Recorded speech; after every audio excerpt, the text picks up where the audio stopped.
Ferdinand Magellan ay isang eksplorador ng Portuguese na naglayag para sa kaharian ng Espanya. Siya ang kauna-unang nakapaglayag mula sa Europa pakanluran tungo sa Asia, ang unang Europeo na nakatawid ng karagatan Pasipiko, at ang namuno ng unang ekspedisyon para sa circumnavigation ng daigdig. Isinilang si Ferdinand Magellan sa Sabrosa, Portugal noong taong 1480. Tumanaw ang kanyang magulang nung siya ay 10 taong gulang pa lamang. Sa edad na 12, naging pahay siya ni Haring Joao de Sican at Reyna Eleonora sa kanilang kaharian sa kabisera ng Lisboa, kung saan naroon din ang kanyang kuya. Dito rin niya nakilala si Enrique, ang taga-Sumatra na gagamitin niyang interpreter sa balak niyang pagtuklas sa Maluku o Moluccas Spice Island. Kasama ang pinsang si Francisco Hirano, ipinagpatuloy ni Magellan ang pag-aaral at nakahiligan ang heograpiya at astronomiya, at sa edad 70 nagsimulang maglayag si Magellan. Ikinasal si Magellan kay Maria Caldera Beatriz Barbosa at nagkaroon ng 2 anak na sina Rodrigo Magellan at Carlos D. Magellan na parehong namatay sa batang edad. Sa 15th century, mas mahalaga ang mga spice sa malamig na klima.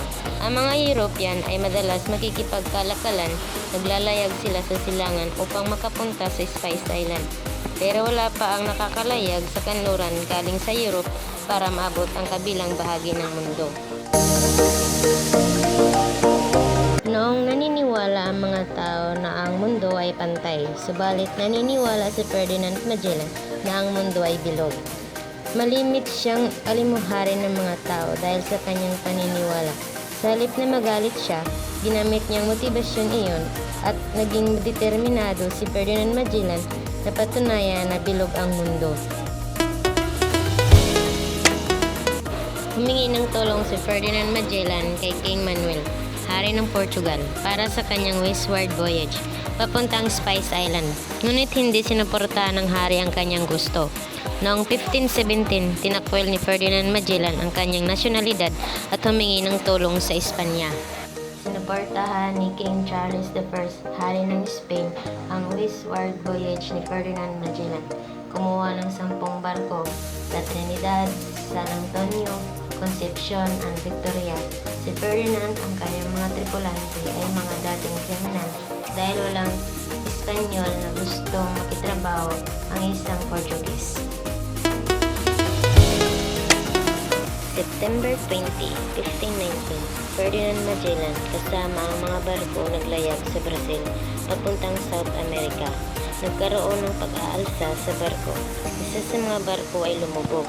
Sa kabila ng pag-aalsa ng tao, patuloy pa din ang paglalakbay. Nakahanap si Magellan ng ruta papuntang Pacific. Ngayon ang tawag ruta na iyon ay Magellan Strait. Dahil sa hirap ng paglalakbay, pagkulang ng pagkain, at sakit, isa sa mga barko ay bumalik sa Spain. 3 barko na ang natira sa ekspedisyon. Sa Marso 1521, nakarating si Magellan sa Homonhon Island, Philippines. Nakipagkalakalan si Magellan kay Rao Mabon, ang pinuno ng isla. Ibinahagi ni Ferdinand Magellan ang salita ng Diyos sa mga tao na nakatira sa isla. Naging magkaibigan si Magellan at si Rao Mabon, at dahil doon, napasama si Ferdinand Magellan sa digmaan ng Homonhon at Mactan. Sinubukang sakupin ni Ferdinand Magellan ang Mactan, subalit ang nalaman niya ni Lapu-Lapu, pinuno ng Mactan, pinulo niya ang kanyang hukbo at gumamit sila ng sandata para kalabanin si Ferdinand Magellan at ang kanyang kawal. Sa huli, namatay si Ferdinand Magellan sa laban. Ito ay isa sa mga kilala ng kwento sa kasaysayan ng Pilipinas. Ang tawag sa labanan na ito ay The Battle of Mactan.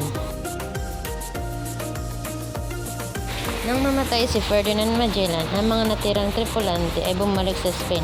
Ang kapitan ng barkong Victoria ay nakabalik sa Spain noong September 18, 1522. Dahil doon napatunayan na ang mundo ay bilog. Hi, ako nga pala si Regina Sabado at yun ang kwento tungkol kay Ferdinand Magellan.